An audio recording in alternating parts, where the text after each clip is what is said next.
오늘 우리에게 주시는 하나님의 말씀은 창세기 44장 33절에서 34절, 45장 1절에서 4절의 말씀입니다. 다 함께 일어나셔서 하나님의 말씀을 경청하겠습니다. 이제 주의 종으로 그 아이를 대신하여 머물러 있어 내 주의 종이 되게 하시고 그 아이는 그의 형제들과 함께 올려보내소서. 그 아이가 나와 함께 가지 아니하면 내가 어찌 내 아버지에게로 올라갈 수 있으리이까. 두렵건대 제 해가 내 아버지에게 미침을 보리이다. 요셉이 시종하는 자들 앞에서 그 정을 억제하지 못하여 소리질러 모든 사람을 자기에게서 물러가라 하고 그 형제들에게 자기를 알리니 그때에 그와 함께한 다른 사람이 없었더라. 요셉이 큰 소리로 우니 애굽 사람에게 들리며 바로의 궁중에 들리더라. 요셉이 그 형들에게 이르되 나는 요셉이라. 내 아버지께서 아직 살아계시니이까. 형들이 그 앞에서 놀라서 대답하지 못하더라.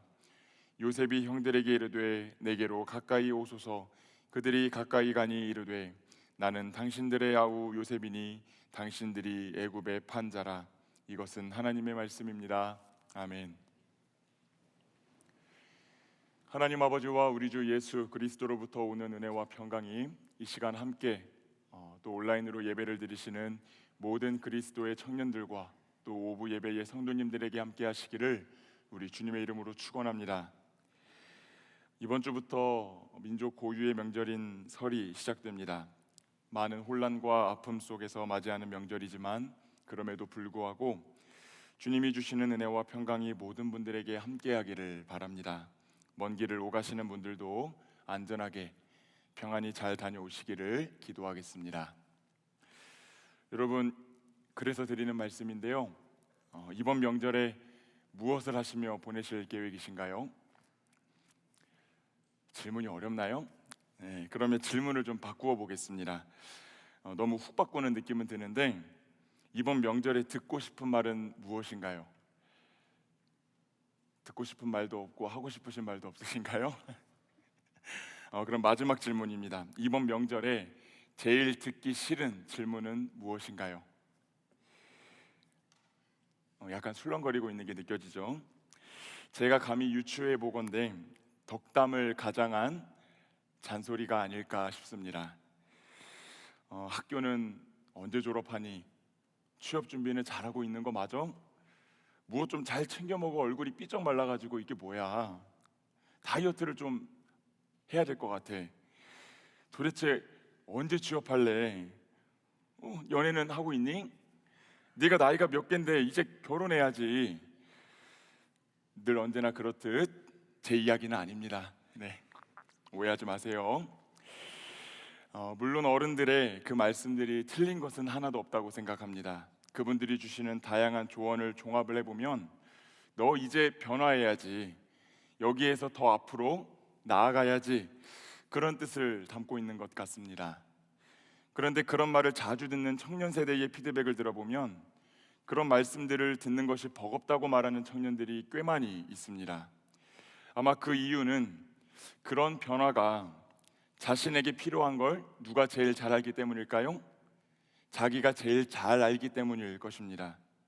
자신도 그렇게 되고 싶지만, 그렇게 무언가 긍정적인 방향으로 변하여 삶을 살아가고 싶지만 상황과 환경이 또 안 되고 또 여타 여건이나 어떤 것들이 부족해서 변화된 삶을 살아가지 못할 때가 꽤나 많이 있다라고 하는 것입니다. 그래서 보통 청년들이 그런 말을 너무 자주 듣게 되면 선한 방향으로 변화가 일어나기보다 자신만의 감옥으로 들어가서 나오지 못하는 경우들도 있지 않나, 그런 생각을 해보게 됩니다. 저도 명절을 앞두고 이 명절을 맞이할 청년들의 삶이 어떨까 고민해 보았습니다.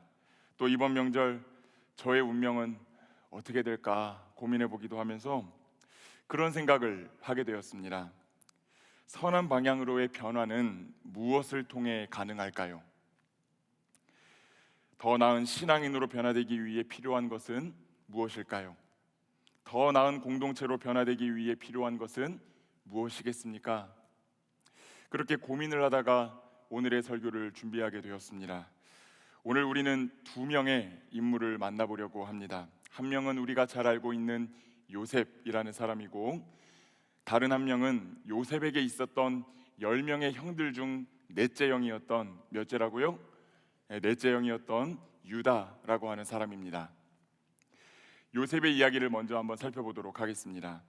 우리는 창세기에서 떠오르는 인물을 한번 골라봐라라고 하면 요셉을 많이 언급합니다.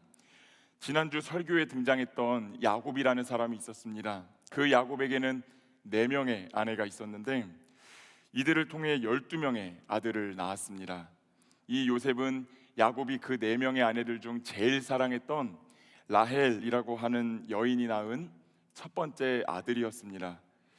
그래서 이 야곱의 11번째 아들이 요셉이었고, 이 12번째 아들은 요셉의 친동생인 베냐민입니다. 아무튼 이런 이유로 요셉은 아버지 야곱으로부터 다른 형들이 받지 못했던 엄청나게 많은 사랑을 독차지했습니다. 여러분이 만약에 내가 다른 사람에 비해 더 많은 관심이나 인정을 좀 받고 있다라고 생각한다면 보통 어떻게 대처하시나요?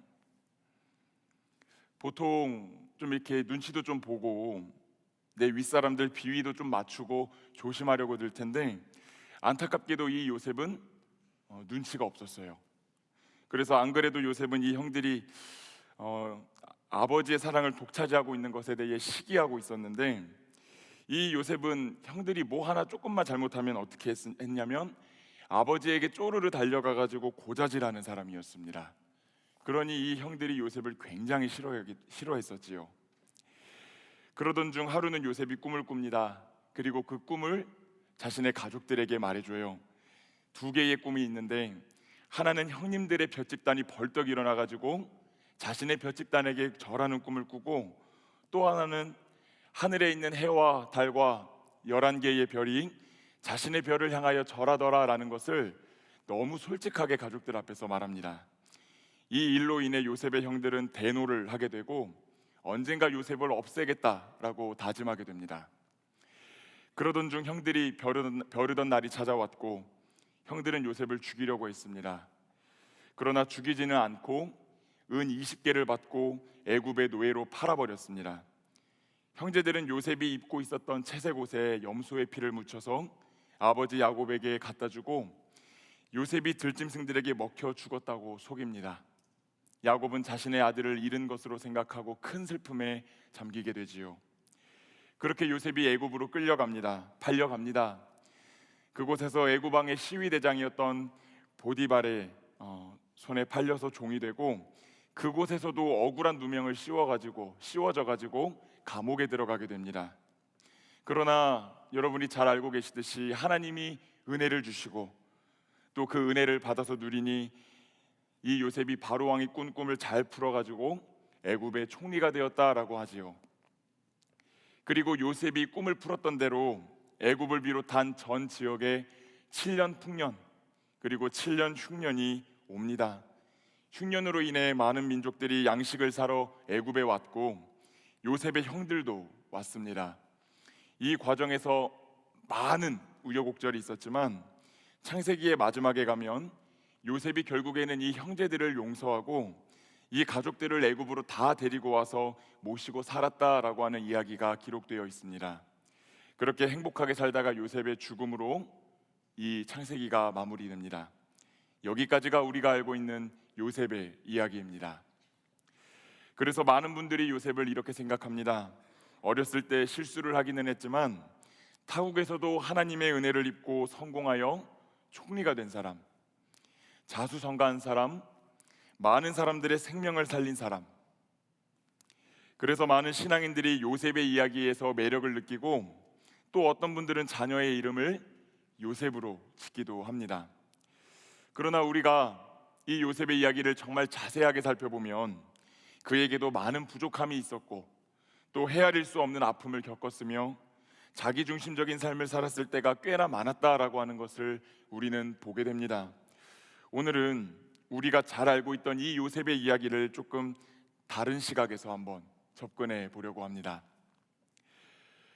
앞서 언급드렸듯이 어린 시절 요셉은 형제들 때문에 은 20에 팔려 애굽의 노예로 갔습니다.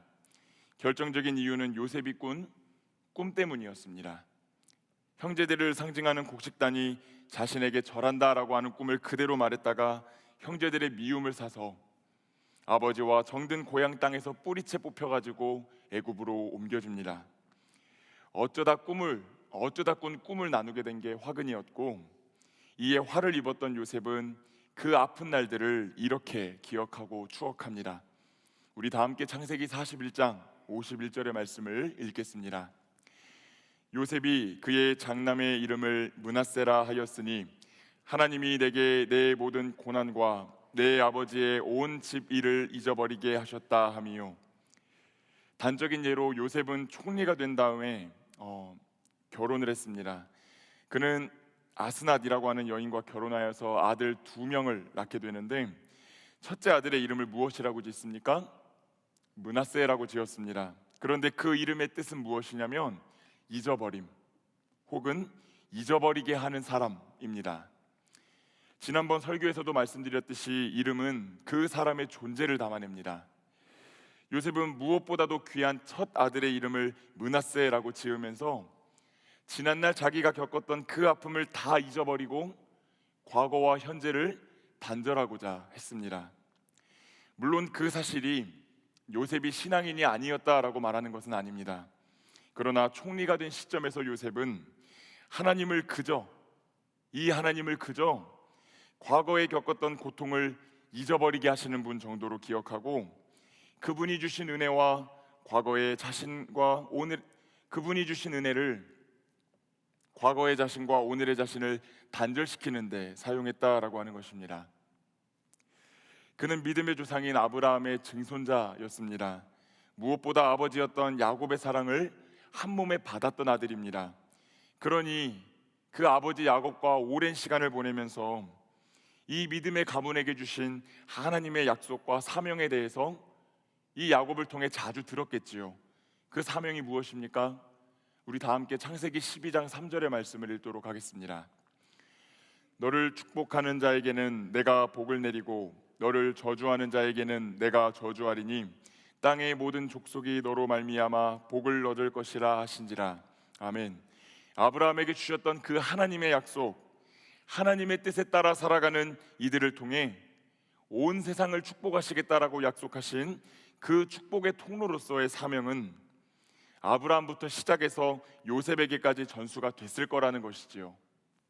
그러나 요셉은 그 사명으로부터도 자기를 스스로 분리시킵니다. 또 요셉은 바로의 꿈을 잘 해석해가지고 총리가 된 사람이었습니다. 그렇기 때문에 이 애굽은 물론이고 아버지가 살아계시는 그 고향 땅에 살고 있는 그 모든 가족이 머무는 그 지역 가운데도 흉년이 임할 것이다 라고 하는 것을 누구보다도 잘 알고 있었습니다.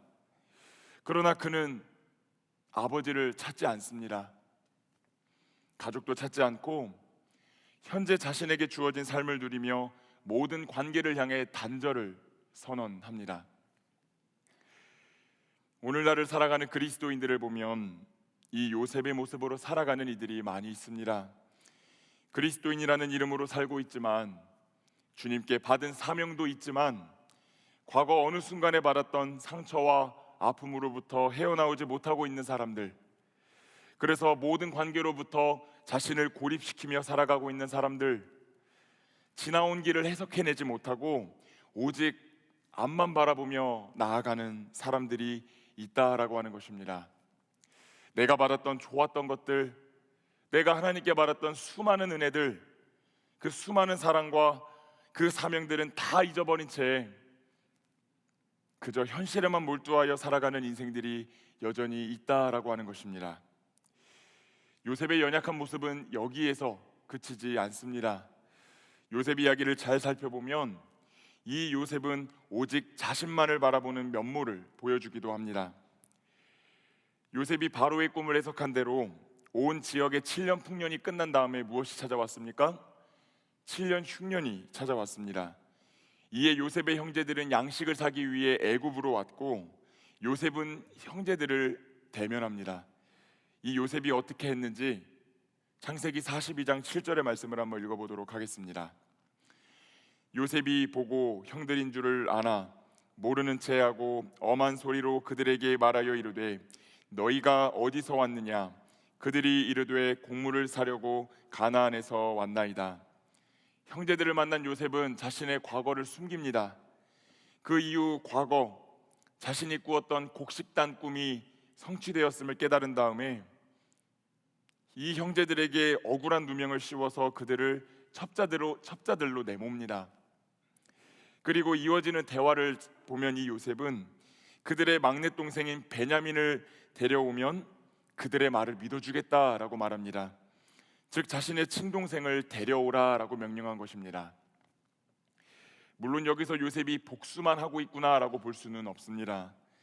요셉은 형제들이 과거 자신에게 한 잘못과 유사한 일을 겪게 함으로써 스스로 뉘우치게 만듭니다. 형제들은 요셉이 의도한 대로 잘못을 뉘우치고 그런 모습을 보며 요셉은 자리를 피해서 눈물을 흘립니다. 뉘우치는 형제들을 보며 요셉의 마음도 어느 정도는 풀어집니다. 그러나 요셉은 형제들을 집으로 돌려보내고 하인을 시켜 돈을 도로 주고 양식도 줍니다. 요셉은 형들을 미워하는 마음이 예전 같지는 않았지만 그들과 같이 살고 싶은 마음은 추호도 없었던 것 같습니다. 이 순간 요셉은 가족이 아니라 오직 자기의 친동생이었던 베냐민만을 원하는 모습을 보여주지요. 그리고 이 일을 위해서 혹시나 모르니까 형제 중에 한 명이었던 시므온이라는 형을 인질로 잡습니다. 베냐민을 데려오면 시므온을 풀어주겠다라고 말하며 거래를 제안합니다. 여러 우여곡절 끝에 베냐민이 이 애굽에 도착했고 이후에 요셉은 베냐민의 그 곡식 자루에 자신의 은잔을 숨긴 다음에 그 베냐민이 자신의 은잔을 훔쳐간 사람이라는 누명을 씌웁니다. 그리고 은잔을 훔친 자만 노예로 남고 나머지는 아버지의 집으로 돌아가라라고 말하며 베냐민만 자신의 곁에 두려고 합니다. 그렇기에 오늘 우리가 이 요셉의 이야기를 잘 살펴보면 정말 복잡 미묘한 감정을 느끼게 됩니다. 숱한 어려움 속에서도 하나님을 잊지 않았고 여러 고난을 이겨내고 타지에서 총리까지 된 사람. 그러나 그는 동시에 하나님이 주신 축복을 과거를 부정하는 데만 사용하고 사명으로부터는 한 발자국 멀어졌고 자신의 동생만을 곁에 두고자 하는 목적을 위해 누명을 씌우고 권력을 마음껏 휘두릅니다. 그는 여전히 자신의 세상, 자신의 감정, 자신의 꿈에 머물러 있는 인생을 살았던 사람입니다. 사랑하는 여러분, 이 요셉이 변화될 수 있을까요? 이 요셉과 참 많이 닮아 있는 저와 여러분은 또 우리는 우리의 아픔으로부터 우리의 상한 감정으로부터 우리의 아집과 자신만을 위한 꿈으로부터 그 수많은 감옥들로부터 나올 수 있을까요? 스스로의 힘만으로는 어려울 수 있습니다. 그래서 오늘 그 한 사람이 등장합니다. 이제 그 요셉과 마주했던 유다의 이야기를 잠깐 살펴보도록 하겠습니다. 은잔을 이용해서 이 베냐민을 죄인으로 만든 요셉은 은잔을 훔친 자만 남고 남은 형제들은 가나안으로 올라가서 아버지의 집으로 돌아가라라고 명령합니다. 이때 유다가 나서서 요셉에게 한 가지 이야기를 호소하기 시작합니다. 그것은 그 요셉과 베냐민을 끔찍하게 아끼는 아버지 야곱의 사랑이었습니다. 먼저 유다는 베냐민을 향한 야곱의 각별한 사랑을 이야기합니다. 그리고 유다는 왜 야곱이 베냐민을 그렇게까지 각별하게 아끼고 사랑할 수밖에 없었는지에 대해 말합니다. 그 이유는 먼저 잃어버린 아들 요셉 때문이었습니다.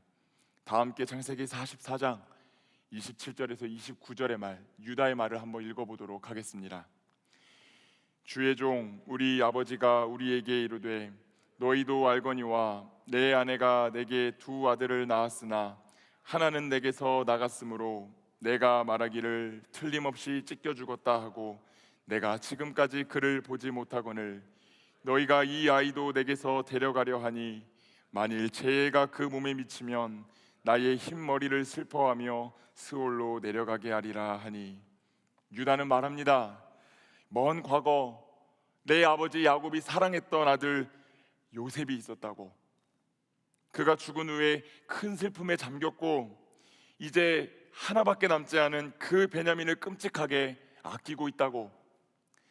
그러나 그 베냐민마저 만약에 무슨 일이 생긴다면, 만약에 죽게 된다면 사랑하는 아버지가 그 아들의 죽음으로 말미암아 슬퍼하며 자기도 죽게 될 것이라고 말합니다.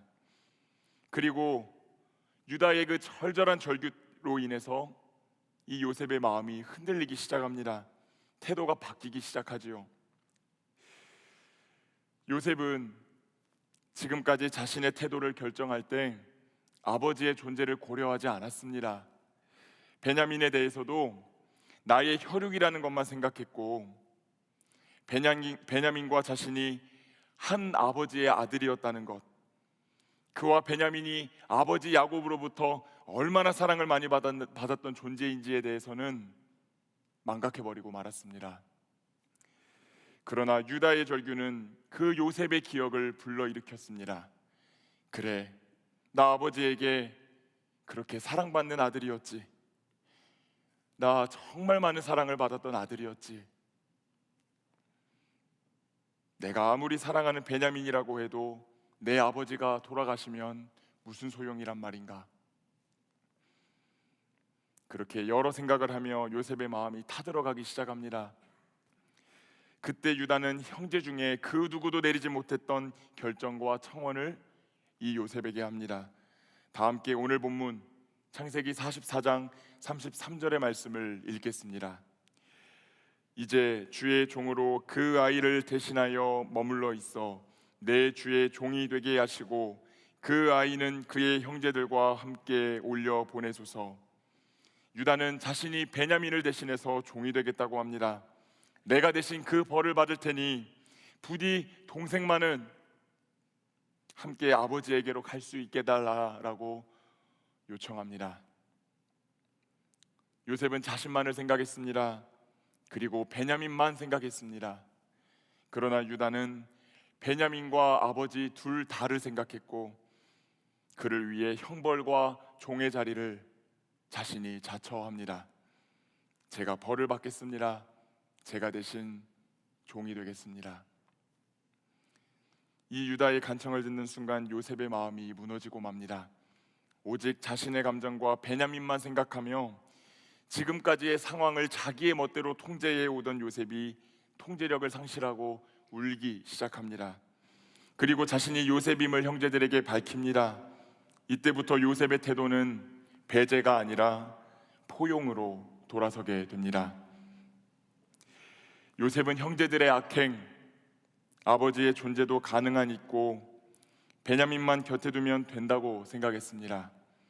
그러나 유다로 인해 요셉은 자기와 베냐민만 생각하는 사람에서 아브라함의 후손인 야곱의 가족 전체를 돌보는 사람으로 변화됩니다.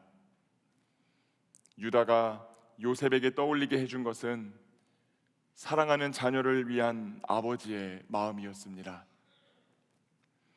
또 이 일로 인해 요셉에게 한 가지 큰 변화가 찾아오게 됩니다. 그것은 자신이 하나님께 받아서 이루어졌던 꿈, 그 꿈을 나의 관점이 아니라 하나님의 관점에서 조명하게 된 것입니다. 이전에 요셉에게 있어 하나님은 자신에게 현재의 성공을 허락하심으로 과거의 아픔을 잊게 하시는 하나님이었습니다. 그러나 지금은 고난이든 성공이든 과거에 있었던 모든 일을 선으로 바꾸시어서 모든 생명을 구원하심으로 아브라함의 가문을 세상을 위한 축복의 통로로 사용하시겠다라는 약속을 이루시는 하나님이심을 깨닫게 됩니다. 유다가 요셉에게 이 아버지 야곱의 존재를 상기시켰을 때 요셉은 아버지 야곱을 기억하게 되었고, 야곱이 계속해서 들려주었던 그 사명을 붙잡게 됩니다. 나의 하나님으로만 생각하던 요셉이 아버지의 하나님을 기억하자 이제 하나님이 아버지 야곱에게 하셨던 그 사명과 약속이 생각나기 시작합니다. 이 요셉이 어떻게 변화되었는지 창세기 45장 7절에서 8절 말씀을 읽어보도록 하겠습니다. 하나님이 큰 구원으로 당신들의 생명을 보존하고 당신들의 후손을 세상에 두시려고 나를 당신들보다 먼저 보내셨나니 그런즉 나를 이리로 보내니는 당신들이 아니요 하나님이시라. 하나님이 나를 바로에게 아버지로 삼으시고 그 온 집의 주로 삼으시며 애굽 온 땅의 통치자로 삼으셨나이다. 아멘. 요셉이 말합니다. 당신들이 나를 애굽에 판 게 아니라고, 하나님이 모든 생명을 구원하시고자 나를 이곳에 보내셨던 거라고. 이제 요셉의 아픔이 하나님 안에서 해석되고 해결되어지고 있는 것을 우리는 보게 되는 것이지요. 이어서 요셉은 말합니다. 그 아버지를 모셔오라고. 내가 아버지 가족 전체를 부양하고 잘 모시겠다라고 그렇게 말합니다. 요셉의 겉모습은 너무나도 번지르르한 총리였습니다. 그러나 그는 여전히 자신을 올가매고 있는 아픔과 고통, 자기의 꿈이라는 내면의 감옥에서 벗어나지 못한 인생이었습니다. 그러나 유다로 인해 그는 드디어 그를 올가매고 있던 그 감옥들로부터 나오게 됩니다. 이제야 진정으로 해방을 누리게 된 것입니다. 그 일은 유다 때문이었다고 말해도 과언이 아닙니다. 잃어버린 아들을 평생 마음에 품고 살았던 아버지 야곱의 마음을 헤아렸던 그 유다, 가족 공동체의 고난을 나 몰라라 하지 않았던 그 유다, 필요하다면 종을 자처하며 자신을 희생할 줄 알았던 그 유다로 인해 이 요셉이 변화되었다라고 하는 것입니다. 그리고 변화된 요셉은 자신의 꿈을 하나님의 사명을 이루는 데 사용합니다. 그때 세상은 변하고 하나님의 약속이 이 가문을 통하여 다시 전진하게 됨을 우리는 알고 있지요. 말씀을 맺겠습니다. 사랑하는 여러분, 오늘 우리는 요셉의 이야기를 살펴보았습니다. 그리고 대부분의 사람이 기억하지 못하는 그의 넷째 형 유다의 이야기도 함께 살펴보았습니다. 요셉은 너무나 잘 알려진 인물입니다. 그리고 보통 될 수만 있다면 많은 신앙인들이 닮고 되고 싶은 존재입니다. 반면에 유다는 그렇지 않습니다. 요셉은 크게 성공한 인물이었습니다. 그러나 유다는 그렇지 않습니다. 요셉은 누구나 부러워할 만한 자리에서 권력을 휘두를 수 있는 사람이었습니다. 그러나 유다는 그렇지 않습니다. 그러나 저는 오늘 이 세상과 교회 안에서 하나님이 더 간절히 찾고 계신 사람은 요셉이 아니라 유다가 아닐까 생각해 봅니다. 여전히 아픔과 고통 속에서 살아가고 있는 오늘날의 요셉들을 향해 하늘 아버지의 마음을 전해줄 수 있는 존재, 그럼에도 불구하고 너는 하나님께 사랑받는 아들이라고, 너는 하나님의 사랑받는 딸이라고 말해줄 수 있는 존재, 공동체가 힘들고 어려울 때 자신이 짐을 지겠다라고 말하며 그 어려운 자리를 자처할 수 있는 존재, 오늘 하나님은 저와 여러분에게 이 엑체인 브릿지라는 공동체를 향하여 이렇게 말씀하고 계신 것입니다. 청년 유다를 찾습니다. 청년 유다를 찾습니다. 사랑하는 여러분, 이 유다의 후손으로 오신 분이 바로 예수님이십니다. 그거 알고 계셨어요? 이 예수님의 족보를 쭉 따라가다 보면 그 정말 위의 족보로 가면 이 예수님의 족보에 이 유다가 있습니다. 이 유다가 요셉을 향해 그렇게 했듯이 하나님의 아들이신 예수님께서도 우리를 향해 그 사랑을 보여주셨습니다. 예수님은 요셉과 같이 자신만의 감옥에 갇혀 살아가는 수많은 인생들을 바라보며 슬퍼하시는 하나님 아버지의 마음을 헤아리셨습니다. 그리고 모든 사람들을 구원하시고자 하는 그 아버지의 사랑을 기억하며 낮은 모습으로 이 땅에 오셨지요. 그분은 신이셨으나 인간으로 사셨고, 왕이셨으나 집 하나 없이 떠돌아다니셨으며, 귀족이셨으나 죄인의 친구로 사셨고, 주인이었으나 종으로 사셨습니다. 그리고 하나님 아버지의 마음을 헤아리시며 결국 십자가에 오르셨지요. 그리고 그분의 죽음을 통해 수많은 요셉들을 향한 아버지의 하나님의 사랑을 가르쳐 주셨습니다. 우리는 그 십자가의 은혜, 그 십자가의 사랑으로 인해 죄와 사망이라는 옥에서 건짐받은 인생들인 줄로 믿습니다. 그렇게 예수님께서는 우리를 구원하시고 회복시키신 다음에 이제 유다의 후손이셨던 그 주님은 너희도 한 명의 청년 유다, 한 명의 청년 예수가 되어 함께 살아가는 이들을 섬기고 치유하며 살아가라고, 그렇게 살기를 바란다고 원하고 계십니다. 사랑하는 여러분, 우리는 이런 유다들이 그리워지는 세상 한복판에서 살아가고 있습니다. 그래서 오늘 유다의 후손이신 예수 그리스도께서 저와 여러분에게 이렇게 말씀하십니다. 거기 누구 없습니까? 사람들이 이렇게 많은데 거기 누구 없습니까? 청년 유다를 찾습니다. 사랑하는 여러분, 제가 간절히 바라는 게 있습니다. 간절히 바라는 것은 우리 액침 브릿지가 이 청년 유다와 같은 공동체가 되는 것입니다. 아직도 수많은 상처와 아픔, 분리와 자기만족의 꿈이라는 감옥에 갇혀 살고 있는 그 사람들을 향하여 하나님의 사랑을 전할 수 있는 공동체, 복음을 위해 헌신할 수 있는 공동체, 때로는 힘들더라도 벅차더라도 그 일을 위해 섬김의 자리를 마다하지 않고 수고하기를 다짐할 수 있는 공동체가 되기를 바랍니다. 사랑하는 여러분, 오늘 액치 1부에서 이 청년 유다들이 나오게 되기를 축복합니다. 오늘 액치 2부에서 이 청년 유다들이 나오게 되기를 바랍니다. 액치 5부에서 브릿지에서 또 다드림과 디스페이트와 이츠워십과 연합회에서 하나님의 마음을 헤아리고 그 마음을 전해줄 수 있는 그 청년 유다들이 나오게 되기를 간절히 바랍니다.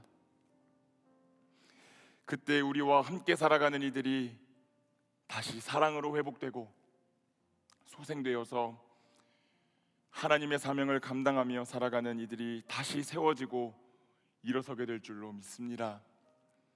그 일을 위해 오늘 한 명의 청년 유다로 살아가시는, 그리하여 교회를 바꾸시고 세상을 바꾸어 나가시는 그리스도의 청년들, 또 오부 예배의 성도님들이 되시기를 우리 주님의 이름으로 축원합니다. 기도하겠습니다. 사랑과 은혜가 많으신 아버지 하나님, 우리는 많은 때에 요셉과 참 닮아 있습니다. 요셉을 바라보며 동경하고 그처럼 되기를 바란다는 기도도 적지 않게 드렸습니다. 그러나 하나님은 오늘 우리에게 말씀하십니다. 청년 유다를 찾습니다. 청년 유다를 찾습니다.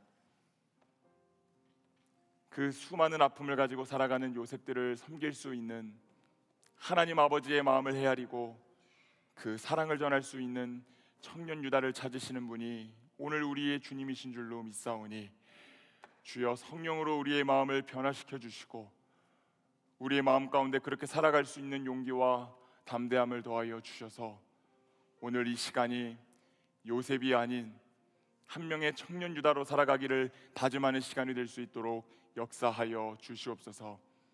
이 모든 말씀 우리를 사랑하시는 예수 그리스도의 이름으로 기도드립니다. 아멘.